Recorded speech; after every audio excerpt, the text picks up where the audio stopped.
Well, this is rather unexpected, Sarah murmured. At the moment, she and the others were looking down a straight path. Some distance away was a side passage that was likely the tunnel dug by the giant mole Heath had described. In front of the entrance, however, stood a large figure that wavered in the light of the flickering torches. Sarah focused her senses on it while pressing her back against the wall at an angle just out of sight. Whatever it is, it feels even stronger than me. We really did get lucky. Interesting. If my king was here, he would be absolutely delighted. Focus, Sarah nay, Gramps. I do agree Kelly would have been really happy about this, though. In spite of what she was saying, Ryan's face was flushed with excitement and her heart was beating faster than usual.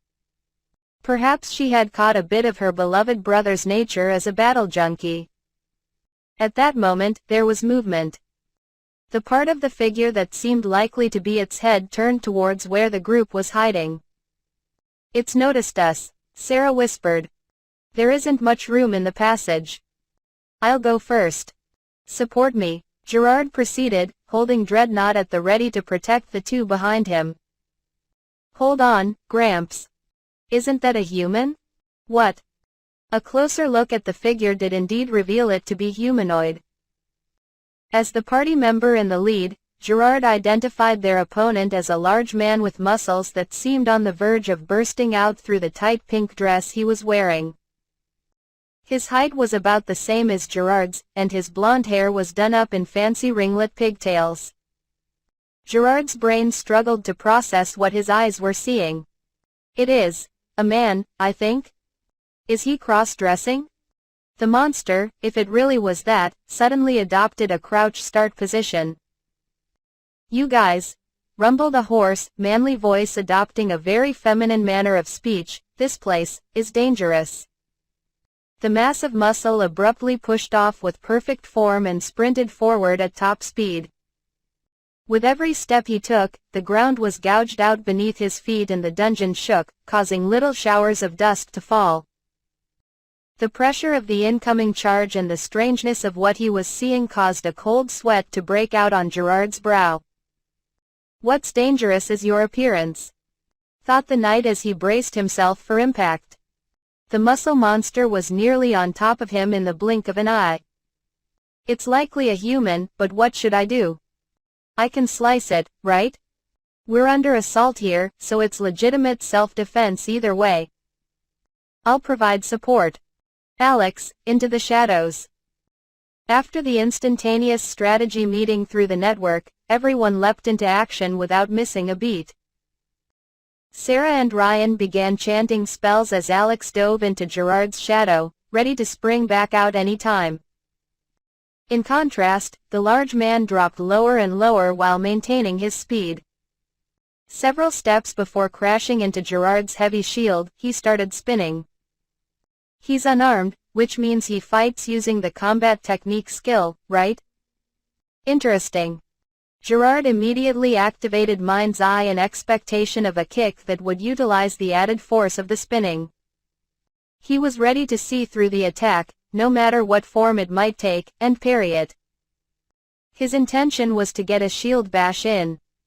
However, what Gerard saw in seemingly slow motion was not an attack. Brr. The passage of the man's muscular legs were leaving deep tracks in the ground and kicking up one huge cloud of dust.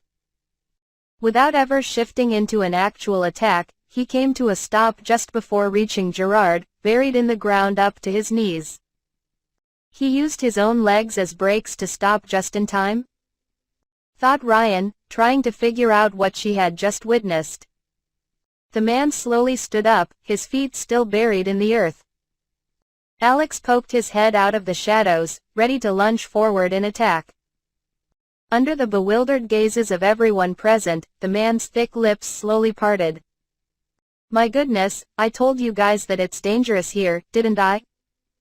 Why are you just standing there? He asked in a huff as he wriggled his body in a feminine manner. Long story short, the man was not a monster. As it turned out, he was actually a normal human being. Dearie me, I'm so sorry for surprising you cutie pies. I had completely assumed that you were adventurers who had gotten lost down here. That was quite the disrespectful thing to do to rank A adventurers, wasn't it? Ryan shook her head. No, it was our fault for jumping to conclusions, Oh, silly me, forgetting to introduce myself. My name is Goldiana Prittiana, a rank S adventurer. I also go by Peach Ogre, if you've heard of me.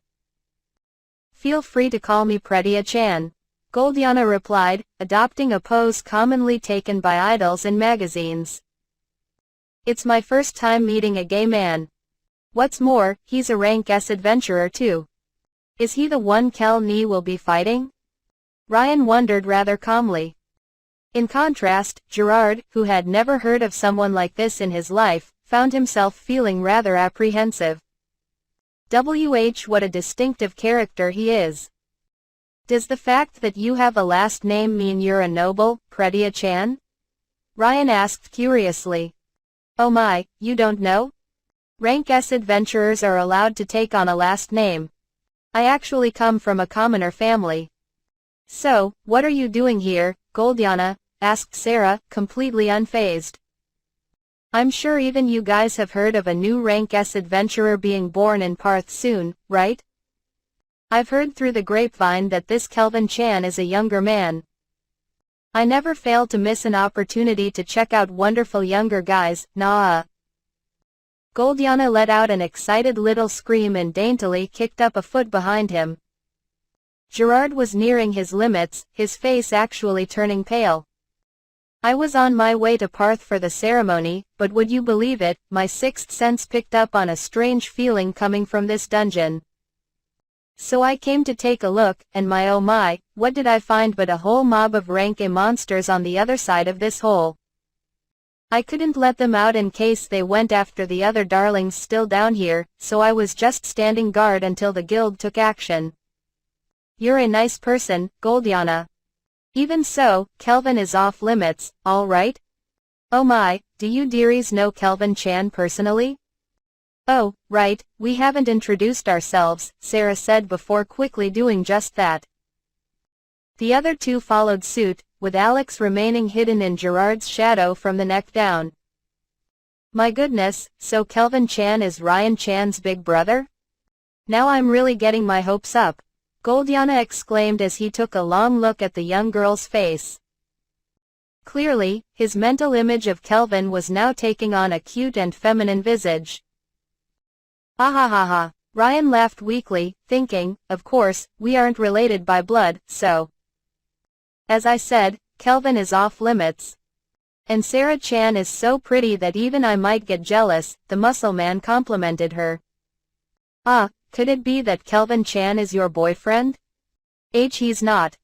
But still, he's off limits. Aha. I see how it is.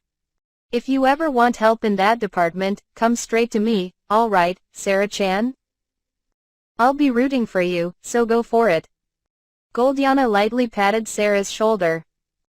The demon didn't even notice his approach until she felt his hand, perhaps because of how flustered she was by the exchange. As a consolation, I think I'll be claiming this fine gentleman here. What? Oh, yes, you look like one tough, strong man.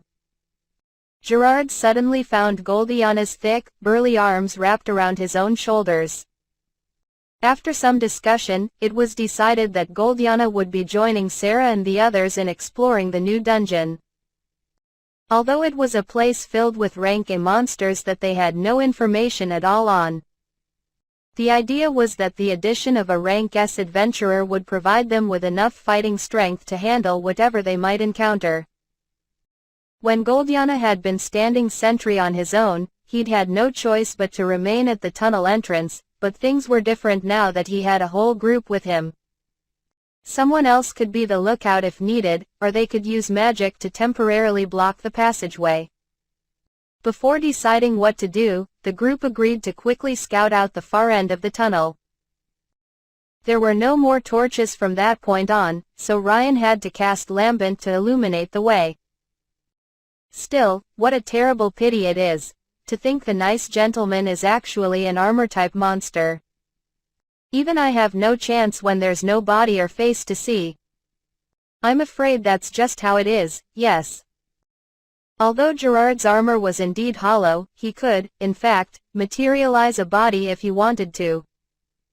But he purposely chose not to mention that part. His instincts told him that he should absolutely keep that tidbit to himself. Sarah, Ryan, Alex, never, ever tell him. We know, we know. Ah ha ha. Arf. He made sure to press the matter home with his companions, that was how desperate he felt. So, are you Kel-Ni's opponent for the practice match, Pretia-chan? He's supposed to fight a rank S adventurer, isn't he? Ryan asked in an attempt to change the subject. Her consideration left Gerard feeling a little warm inside. Oh, I'd love to, dearie, but I'm afraid not. His opponent is Sylvia Chan, who was promoted last year and goes by the alias, Ice Princess. It's tradition to fight the last person to receive a promotion. Which reminds me, that girl actually skipped her own promotion ceremony and practice match, so it's going to be my first time seeing her in action too. She was promoted even though she skipped everything? We adventurers do love our freedom, and the guild is practically run by retired adventurers. Technically, even the ceremony isn't compulsory. Sarah, who was walking behind Gerard, turned towards Goldiana, asking, I've been wondering for a while now, but what's with Peach Ogre and Ice Princess? Do you mean our aliases? When an adventurer reaches rank S, they are assigned a special name by the guild as a mark of awe and respect. Isn't it wonderful? That sounds sort of unnecessary. Of course it's necessary, dear. Of course it's necessary. Goldiana and Ryan had answered at the same time. Don't underestimate aliases, Sarah-ne. They're absolutely essential. Ryan Chan is quite right. Listen carefully, Sarah Chan. Rank S Adventurer is a title that represents the most prominent people in the world in terms of fighting power. Aliases are useful in accurately spreading information regarding each member of this very limited circle. It's a bit embarrassing to say this about myself, but I'm confident that I'm strong enough to wipe out the entire army of a small country all by myself. Whether Kelvin Chan is aware of his own potential, I have no idea. But this is precisely why no country dares to touch rank S adventurers or the Adventurers Guild itself. It just wouldn't be worth it, after all.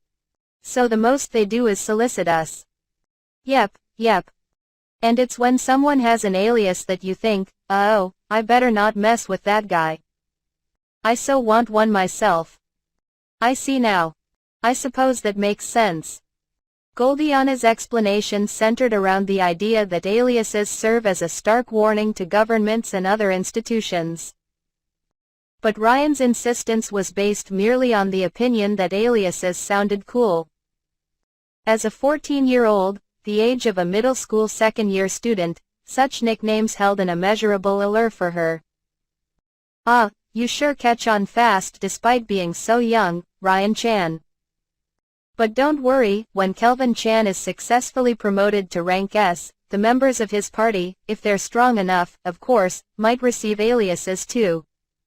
Really? I can't wait. If you ever find yourself troubled by anything related to being an adventurer, come find me. I'll give you all the help you need. The odd pair exchanged a firm handshake, with Goldiana having to hunch over quite a bit due to the difference in height. Based on this exchange, as well as the matter with Sarah earlier, it was clear that this new acquaintance of theirs was quite the Good Samaritan. All right, everyone, it's about time to wrap up the small talk, Gerard warned. We'll reach the end of the tunnel soon. The exit opened up to a cavern big enough to hold an entire town. Gerard, who was at the front of the procession, took a peek inside. There are lights ahead. From where he was hiding in the shadow of the tunnel opening, the knight could already see numerous humanoid monsters milling about. He shared the information with his party members by adding markers on the map they had joint access to through the network, then verbally gave Goldiana a cursory rundown. "Let's clear out the cavern first," Sarah suggested. "We can spread out to crush the monsters one-on-one, then regroup here." Gerard nodded and turned to the others. "Everyone ready?" "Anytime," Goldiana replied. Ryan and Alex responded with "Roger" and "Arf," respectively. Without further ado, the group scattered out across the cavern, with Sarah cutting straight through the center. The floor was paved with stone tiles and the ceiling was so high that one could easily forget they were underground. Obviously, the space was man-made. The most conspicuous sight, however, was farther on. Numerous crumbling buildings, and an altar in the back? There might have been a treasure chest or two hidden within the decaying buildings, but what drew Sarah's attention most was an altar-like structure in the distance. Within the cavern, it was the only thing that appeared to be perfectly intact and unmarred by time. Strangely enough, it was emanating magical waves imbued with the holy element. But it's still quite far away. "Let's focus on clearing out the monsters first, like we decided." 3 moving steel puppets noticed Sarah swiftly running their way and made an attempt to stop her. Blades emerged from within their arms as they approached her from the side, zigzagging with unpredictable steps. Easily dodging the first arm blade swing, Sarah enveloped her fists with dual casts of armor corrosion, a spell that lowered the target's endurance, and planted them squarely in the creature's abdomen. A scream of tearing metal filled the cavern as the puppet's midsection was nearly pulverized, but it somehow managed to stay upright. In fact, it lifted both arms as if intending to go for a counterattack. But Sarah swung her invisible tail in a horizontal blow that successfully reduced the automaton to scraps. Would Kelvin be able to eat these puppets? Well, I'm sure Ephil will find a way. Let's retrieve them just in case. The 2 remaining monsters were also dispatched in short order, with the broken pieces being summarily thrown into Clotho's storage. "Doki doki smash," Goldiana roared loudly in a manly voice that carried across the cavern. His fists, which were enveloped in a red aura, pierced the puppets with each punch and gouged holes into them the size of his biceps. What was left by the time he was done was unfit for any repurposing. "That's a pretty interesting technique you're using, Goldiana. And it's incredibly powerful too." "Oh my, you can tell? I've adopted a certain school of martial arts from the Western continent and put my own spin on it. And your fighting style is quite interesting too, with all that magic around your fists. Color me impressed indeed. Although I'm not quite sure what you did with that last attack." "It's a trade secret," Goldiana giggled. "Women with lots of secrets do have a special allure." From the information coming through the network, Sarah confirmed that the others were doing equally well. According to her various detection skills, there were roughly 50 monsters in the area. At this rate, everyone would finish and regroup within 10 minutes. "Serenay, what do you think about Black-Clad Hero? Is it too generic? Focus on the fight for now. I probably don't need to say it, but look out for Ryan, all right, Alex?" Arf. Despite only being able to bark, Alex's meaning of, "Don't worry, I got it," was loud and clear. "Goodness, Ryan's still such a child sometimes," Sarah muttered with the slightest of smiles. HMPH. Sarah's powerful strike crushed the head of the last remaining puppet. It had barely been 7 minutes and the curtain had already fallen on their battle with the monsters that roamed the cavern. They all looked the same, but each attacked in different ways, with some using blades, some spewing fire, and some shooting out a ton of tiny balls. It was so weird. But having a variety of ingredients is a good thing, so, oh well. Clearly, Sarah fully intended to have Kelvin eat the remains of these bizarre creatures. Gerard, who happened to run into her on his way back, had a wry expression. "Sarah, lass, these things cannot be eaten by anyone other than Clotho. Ifil will manage somehow. For sure. It's just outright impossible. What? Her shoulders drooped with disappointment at the realization that the rank A monsters she had worked so hard to retrieve were unfit for human consumption. It's great that you have faith in her, but even Ifil has her limits. Rather than eating them, these parts would better serve the golem modifications that you like working on with my king. The demon perked right back up, her spirits fully recovered. That sounds great too. Oh my, you even know how to make golems, Sarah-chan? Goldiana asked, looking none the worse for wear. They're not my golems, they're Kelvin's. Tinkering with them is one of his hobbies. I see, so that means Kelvin-chan uses green magic. My oh my, now I simply cannot wait to see tomorrow's match. Doesn't matter. Kelvin's so strong he'll win hands down. Sarah replied, chortling proudly and throwing out her chest. Does this count as her bragging about the guy she likes? Goldiana wondered. She doesn't seem terribly self-aware. You're so slow, everyone. Arf. Ryan and Alex were already waiting at the tunnel entrance where they had agreed to regroup. You two sure are fast. Good job, Gerard said in praise. That's because everyone was busy talking. Ryan replied, looking slightly embarrassed by the compliment. So, since we've finished clearing the monsters in the cavern, are we going to head deeper inside? There's an altar on the far side, Sarah mentioned. We should definitely go check it out. In that case, we need to decide what to do about this tunnel, said Gerard. Ryan tilted her head. Should one of us stay behind as a lookout?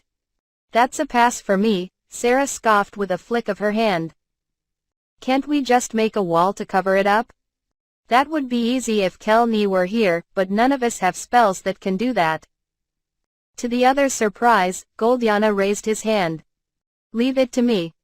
All you dearies stand back a little, all right? He walked over to the closest ruined building, spread his arms as if to hug it, then. With a grunt, he started pushing the entire structure. The ground shook as the gigantic wall moved, slowly but surely. Bricks fell left and right, which wasn't surprising given the shabby state of the place, some of them even landing on Goldiana's head, but he took no notice. The teenager's mind was filled with a blank sense of, what? Whereas the demon looked rather impressed, thinking to herself, aha.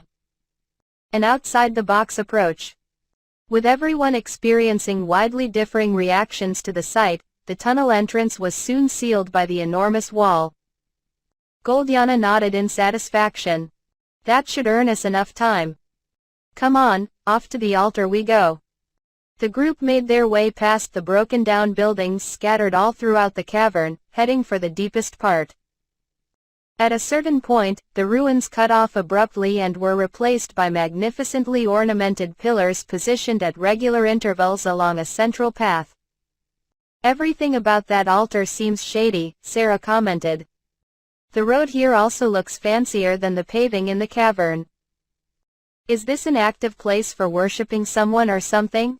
Ryan mused, looking around curiously. Goldiana nodded. That could be. Stay sharp, dearies. After proceeding down the deceptively long path, they finally reached the altar. It was indeed the structure that Sarah had spotted from a distance, but its size was much larger than expected. It was almost as tall as Kelvin's mansion, without so much as a spot of weathering on its pristine white surface. Its appearance offered a stark contrast to the other buildings seen so far. That's quite the monument, Gerard remarked. Why on earth is something like this hidden underground? Ryan gingerly laid a hand on the surface. It was cold, as if made of stone. Nothing's happening. We've come all this way for nothing? What about the boss monster? Sarah cried. Goldiana tried to put a positive spin on things. Calm down, Sarah-chan.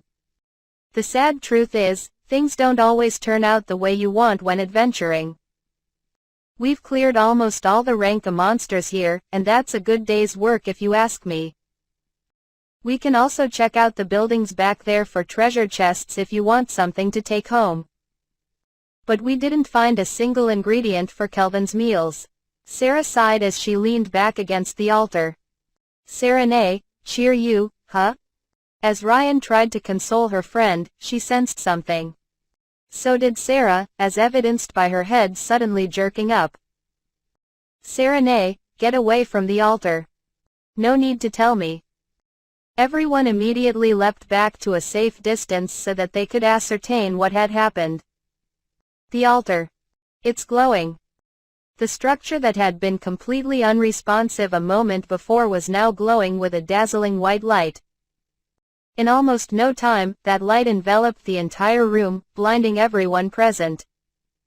Sarah, lass, remember your detection skills. I'm already using them. There's some living thing where the altar used to be. Stay sharp. Oh, my danger detection is off the charts. A roar filled the air, quite different from Alex's familiar howl. Despite clearly being the voice of a beast, the sound seemed somehow filled with majesty and carried a surge of holy energy. As if in response to the outcry, the light surrounding them abruptly disappeared. Goodness me, what do we have here? Goldiana murmured as a drop of sweat trickled down his face. The distinctive altar had vanished, replaced by a monster of the same height with fur that was as white as the stone had been. It had the appearance of a giant wolf, but Sarah sensed something about it that she couldn't quite put to words. Jinn scrimmage. The moment the wolf fell silent, Sarah activated her trump card. It was not a partial activation like the ones she used while sparring with Melfina. Black magic enveloped not only her arms and legs, but even her wings, tail, and finally, head. When she was done, her form had become that of a classically terrifying demon of lore. Thunderclap Edge. Agito Renga. Late by only a fraction of a second, Ryan and Gerard leapt into motion as well. Lightning flashed around Demon Sword Caladbolg, and 3 consecutive slashes flew out from Demon Sword Dainsleif. Grr! The white wolf rumbled, indicating that it was aware of the attack. It shifted into a battle stance as the hair on its body stood on end. With Agito Renga serving as the starting signal, Ryan and Goldiana dashed to the left and right, and Sarah launched herself upwards.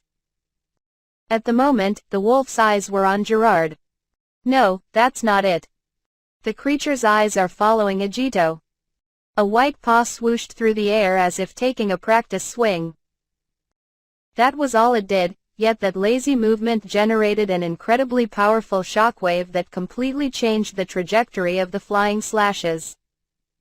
What? Gerard cried in disbelief.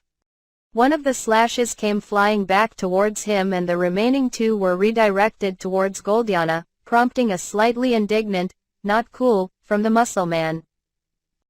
The wolf had not only deflected the attack, but had even appropriated the flying slashes for its counterattack. But it's left itself open. Thanks to the rank A red magic spell lightning enhancement boosting her agility and reflexes, Ryan had managed to close in on the beast. In her right hand was Demon Sword Caladbolg with Thunderclap Edge applied. A combination capable of scorching flesh, obstructing healing, and penetrating any and all defenses. Its effectiveness had already been proven during the recent fight against Gigant Lord. In her left hand was Faux Holy Sword Will. An imitation of Tuya's sword forged by Kelvin that, despite not having the shape-shifting capabilities of the real thing, boasted a cutting edge that was in no way inferior. Caladbolg and Will both slashed through the monster's abdomen. However, the instant the former made contact, she felt the energy being sucked right out of the blade. What? A wave of foreboding prompted Ryan to quickly back off, using Skywalk to cut a wild path through the air so as to avoid a counterattack. Given how skillful she was, she even managed to land another hit with Faux Holy Sword Will as she made her retreat. Caladbolg's electrification has been weakened. Could this beast have the power to absorb magic like Clotho does? Zipping around at lightning speed, Ryan confirmed the state of the wolf's abdomen. Although the size of the beast made the wound look insignificant, it was a proper gash, and blood was indeed dripping out. Slashes with a sword are effective. Not so sure about Magi. What now? The wolf hadn't stopped at absorbing Thunderclap edge. Electrical sparks began flashing between the strands of its fluffed-up fur, rapidly growing in intensity. Ruah-aarrrrr. The monster howled, unleashing the electricity it had collected as an area of effect attack that rushed at Sarah and the others with a blinding flash and an ear-splitting boom. The blast grazed the edge of Ryan's outfit, but she managed to get away otherwise unscathed. Phew, that was scary. If I had been any slower, I'd be charcoal now. Are you okay, Ryan? Don't worry, Sarah. It didn't actually hit me. But it'll be hard to get close now. Bluish-white electric currents crackled furiously over the wolf's body.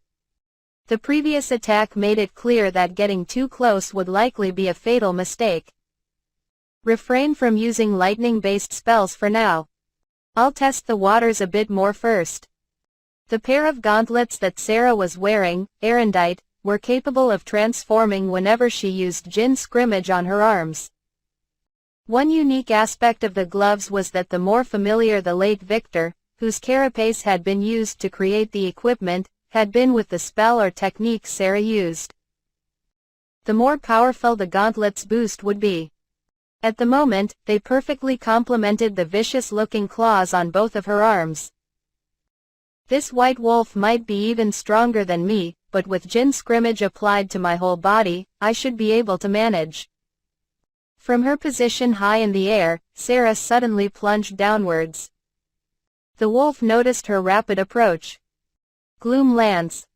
An ominous-looking black spear appeared above her right arm and shot forward at an incredible speed.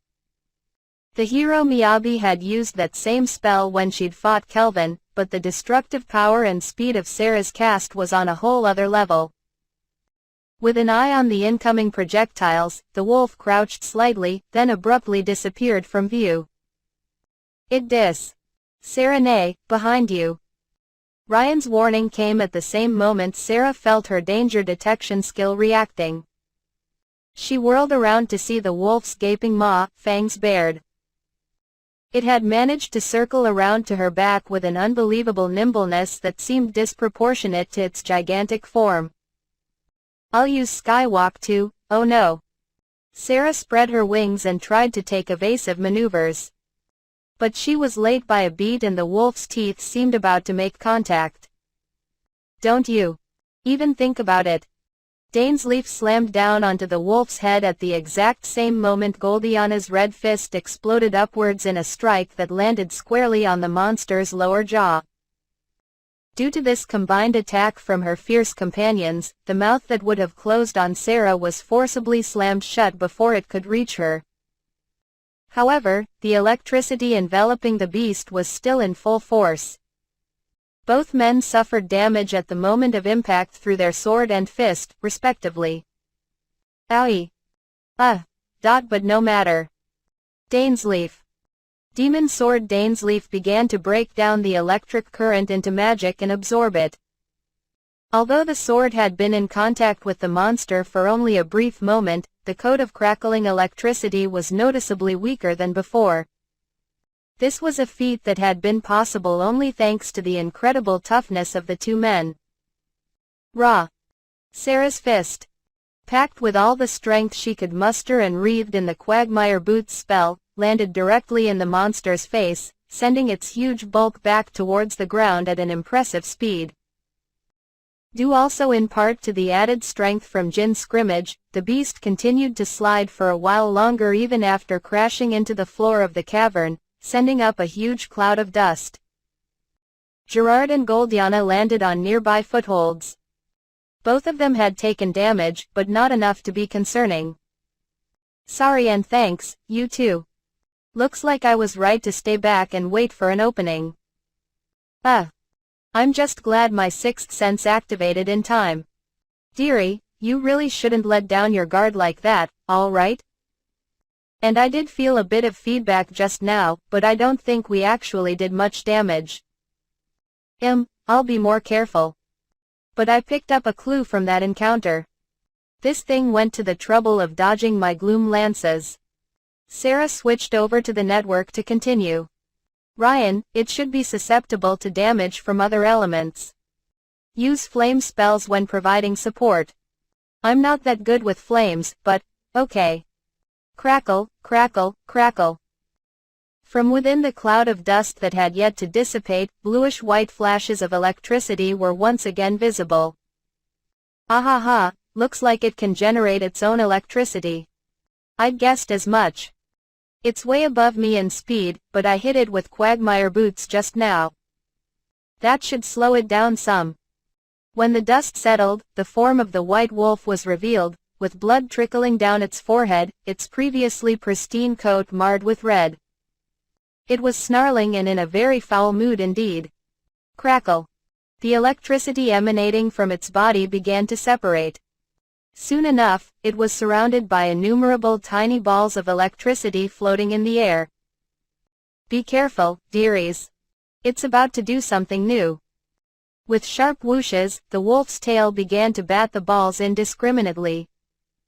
Flame Rampart. Ryan, who had been closest, promptly erected a barrier of flames in front of her.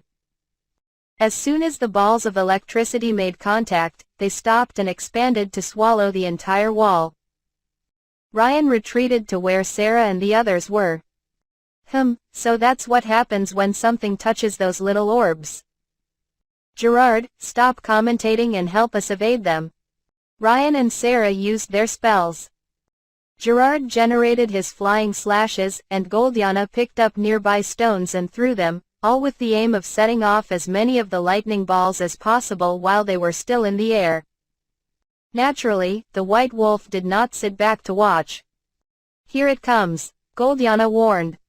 The beast charged forward at an incredible speed, moving in a zigzag pattern to avoid the deadly traps hanging in the air. Somewhere in the back of her mind, Ryan noted that it had probably buffed itself with a spell similar to lightning enhancement, but there was no time for detailed analysis. The approaching balls of lightning were problematic, but they were nothing compared to the white wolf itself. Everyone shifted to target the beast instead, throwing their respective long-range attacks at it while evading the bluish-white orbs around them. Their target was huge, sure, but it was also unnaturally nimble. Not many of their attacks actually landed. It's moving that fast even with my quagmire boots debuff?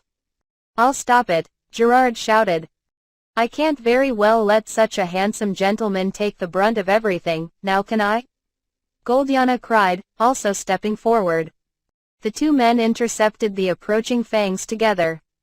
Goldiana tried to hold its open snout down, and Gerard brought his great sword to bear, but the beast's momentum seemed unaffected. Furthermore, it was still clad in its dangerous coat of lightning. Demon Sword Dainsleif was absorbing part of that energy, but not nearly fast enough. And even now, the remaining electric orbs were still closing in. Something else needed to be done, and fast. Sarah, how about this? Ryan sent Sarah a suggestion that her brain processed almost instantaneously.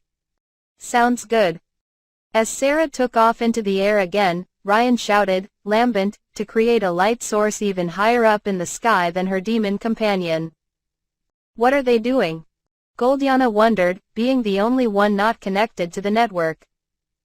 The wolf was equally bewildered as Sarah's shadow perfectly aligned with its right eye. Now, Alex, who had been lurking in the shadows until then, emerged and plunged lethal opiate sword directly into their adversary's eye. The monster let out a voiceless scream and the sword sank ever deeper as its victim writhed in agony. Alex, however, knew that it would be unwise to become overconfident and overstay his welcome, especially considering their opponent could unleash another electrical attack at any moment. When the timing seemed right, he dove back to safety through Sarah's shadow.